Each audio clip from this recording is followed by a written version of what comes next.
श्री गणेशाय नमः. श्री भागवत महात्म्यम स्कंध पहिला अध्याय पहिला. सच्चिदानंद रूपाय विश्वोत्पत्त्यादिहेतवे तापत्रय विनाशाय श्रीकृष्णाय वयं नुमः. यं प्रव्रजन्तं विपेतं पेतकृत्यं द्वैपायनो विरहकातर आजुहाव. पुत्रेति तन्मयता तरवोऽभिनेदु त्वं सर्वभूतहृदयं मुनिमानतोऽस्मि. जगाची उत्पत्ती, स्थिती आणि विनाश ज्यांच्यामुळे होतो, तसेच आध्यात्मिक, आधिदैविक आणि आधिभौतिक ताप नाहीसे करणाऱ्या सच्चिदानंद रूप भगवान श्रीकृष्णांची आम्ही स्तुती करतो. कलियुगात विविध तापांनी पोळलेल्या जीवांना शुद्ध व दैवी शक्ती संपन्न होण्याचा उपाय म्हणजे भागवत शास्त्राचे श्रवण व वाचन. मनशुद्धीसाठी यापेक्षा श्रेष्ठ असे दुसरे साधनच नाही.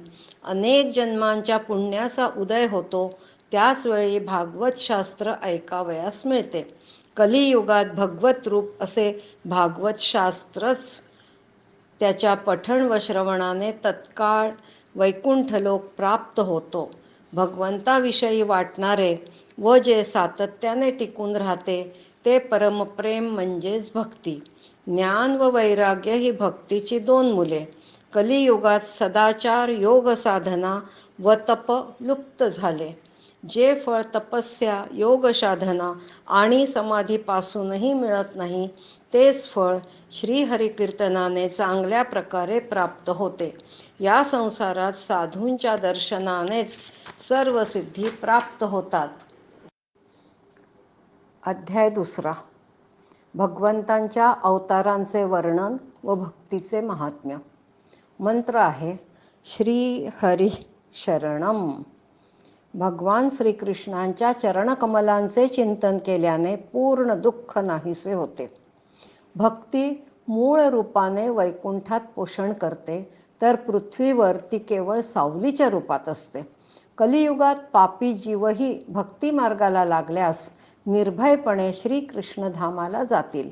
ज्यांच्या हृदयात प्रेमस्वरूप भक्ती असते त्यांना प्रेत, पिशाच, राक्षस किंवा दैत्य स्पर्श करण्यासही असमर्थ असतात.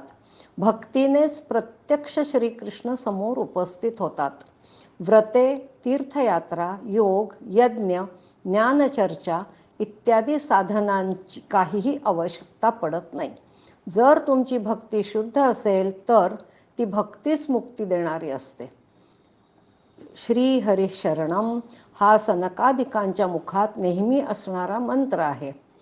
श्रीमद भागवत पारायण हाच ज्ञानयज्ञ होय, हेच सत्कर्म होय. द्रव्ययज्ञ, तपोयज्ञ, योगयज्ञ व स्वाध्यायरूप ज्ञानयज्ञ हे कर्माचे सूचक आहेत. भागवतातील प्रत्येक श्लोकात, प्रत्येक पदात वेदांचा सारांश आहे. भागवत हे वेद व उपनिषदे यांच्या सार सर्वस्वातूनहीच प्रगट झालेले आहे. भागवतातील शब्दांनीच कलियुगाचे सर्व दोष नाहीसे होतात.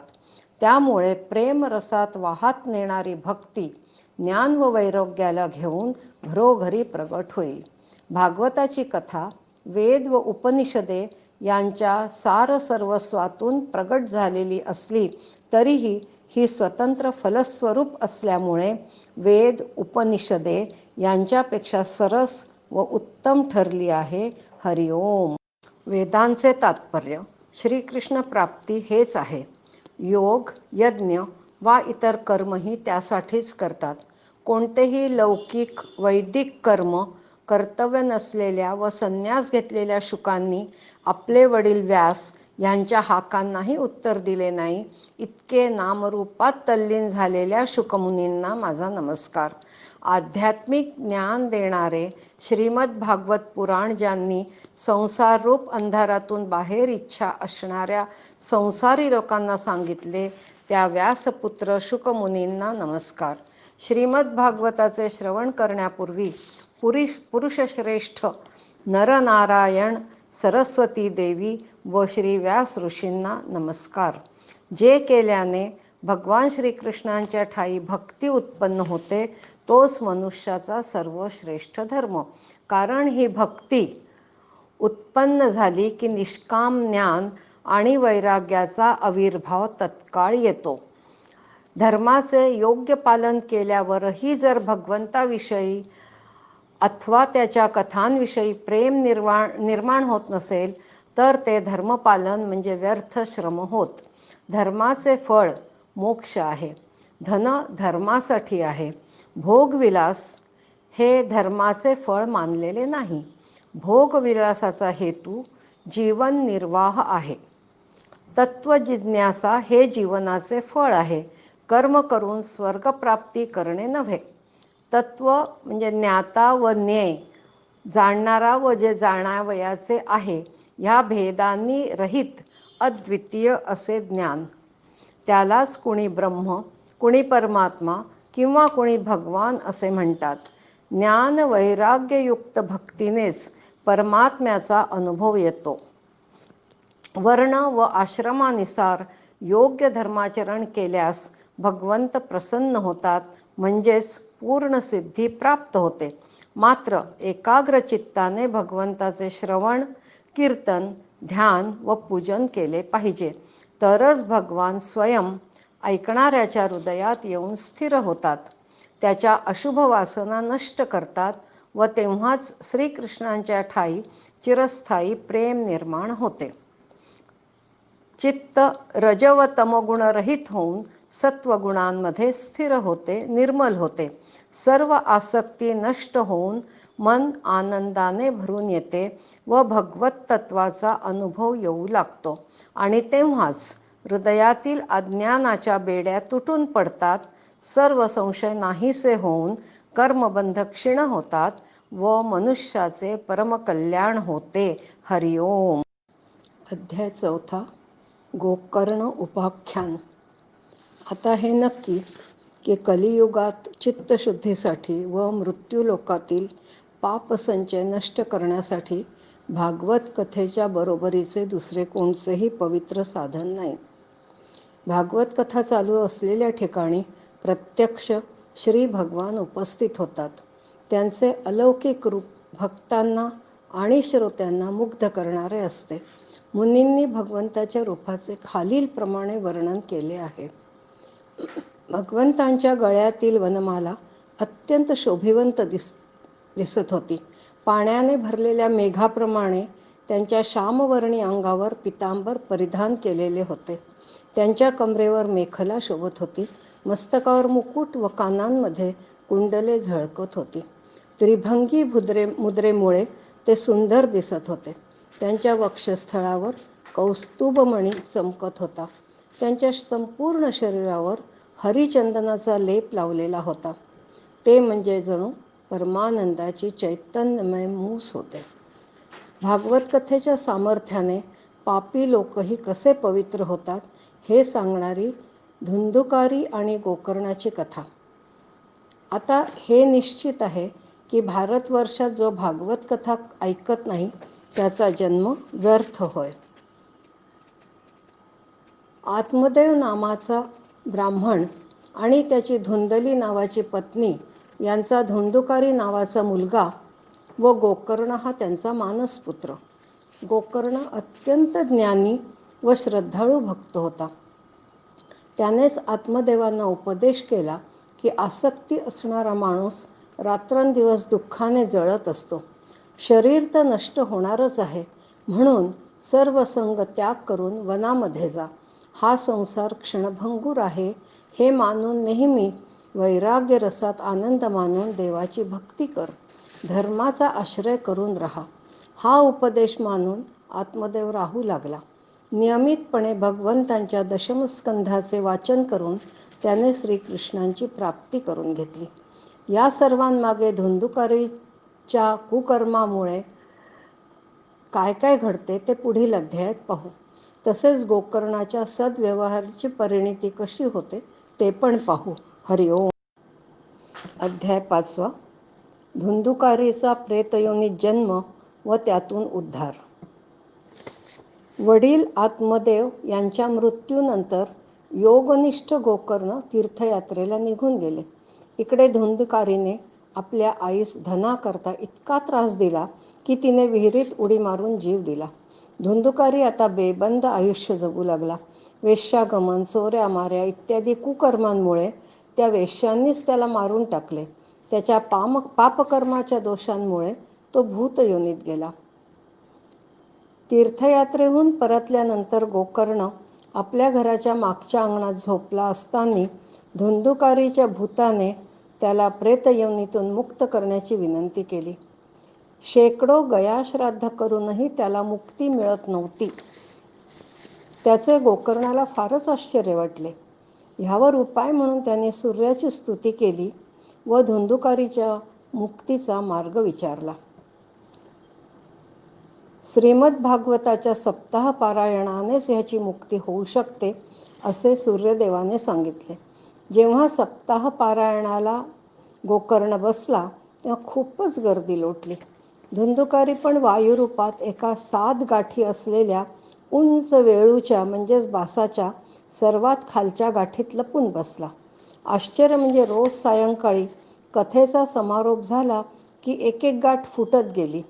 12 स्कंद पूर्ण झाल्यावर म्हणजे सप्ताहपूर्तीनंतर धुंदुकारी पवित्र व दिव्य शरीराने सर्वांसमोर प्रकट झाला व त्याला प्रत्यक्ष भगवान आपल्याबरोबर विमानात बसवून गोलोकात घेऊन गेले. आता मुनी म्हणतात, हाडे या शरीराचे आधारस्तंभ आहेत. नाडीरूप दोऱ्यांनी यांना बांधले आहे. त्यावर मांस व रक्त यांचा लेप देऊन कातड्याने त्याला मढवले आहे. हे शरीर मलमूत्राचे भांडेच असल्यामुळे यातील प्रत्येक अंगाला दुर्गंधी आहे. शोक व वृद्धावस्था यामुळे परिणामतः हे दुःखमय असून विविध रोगांचे घरच आहे.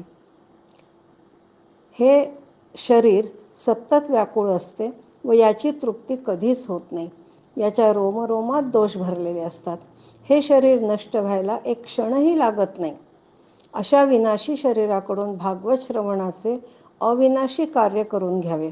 याच्या सप्ताह श्रवणाने मनुष्याच्या हृदयातील अज्ञानरूपी गाठी सुटत जातात व मुक्ती प्राप्त होते. जे ज्ञान चित्तात दृढ होत नाही ते व्यर्थ होय. तसेच संशयी मनाने केलेले जपतपही फळ देत नाहीत. ही पवित्र कथा एक वेळ श्रवण केल्यानेही सर्व पापांचे भस्म होते. मंत्र. ओम नमो भगवते वासुदेवाय. अध्याय 6. सप्ताह यज्ञाचा विधी. सर्व शास्त्रांच्या सिद्धांताचे भागवत हे सार आहे. म्हणून सर्व परमानंद प्राप्तीसाठी या 12 स्कंध असलेल्या भागवत रसाचे पान करा.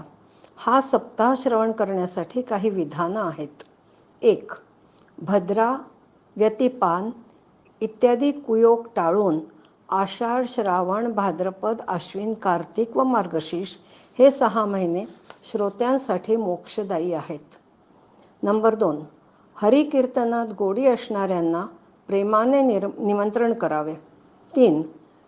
जागेची स्वच्छता, सडासंमार्जन व रंगरंगोटी करावी. 4. जागा प्रशस्त व प्रसन्न असावी. 5. उचित दिशेला वक्ता व श्रोते यांची तोंडे असावी.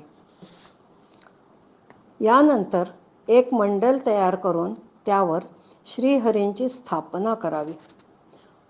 कर्मामुळे उत्पन्न झालेल्या मोहाने ग्रासलेल्या मला या संसार सागरातून वर काढावे अशी प्रार्थना करावी. संपूर्ण शरणागतीने कथाश्रवण करावी. कथाश्रवण करणाऱ्याने शुद्ध आचरण ठेवावे. सप्ताह समाप्तीनंतर ग्रंथ आणि वक्ता यांची भक्तिपूर्वक पूजा करावी व वक्त्याने श्रोत्यांना तुळशीच्या माळा द्याव्यात. सप्ताहपूर्तीनंतर दशमस्कंदाचा एक एक श्लोक वाचून विधीपूर्वक पायस, मध, तूप, तीळ व अन्न यांच्या आहुती द्याव्यात किंवा एकाग्र चित्ताने गायत्री मंत्राने हवन करावे. यामुळे सर्व कर्माची पूर्तता होण्यासाठी विष्णू सहस्त्रनामाचा पाठही करावा. श्रीमद भागवत वेदरूपी कल्पवृक्षाचे परिपक्व झालेले फळ आहे. म्हणून जोपर्यंत जीवात जीव आहे तोपर्यंत आपण याचे वारंवार श्रवणरूप पान करावे. जेव्हा एखाद्या पुण्यात्माला हे शास्त्र ऐकण्याची इच्छा होते तेव्हा भगवंत लगेच त्याच्या हृदयात प्रवेश करतात. जो पुरुष मोठ्या भक्तिभावाने याचे श्रवण, पारायण व मनन करण्यात तत्पर असतो तो मुक्त होतो. ही कथा श्रीकृष्णांना अत्यंत प्रिय आहे. ही कथा सर्व पापांचा नाश करणारी, मुक्तीचे एकमेव साधन असून भक्ती वृद्धिंगत करणारी आहे. हरिओम.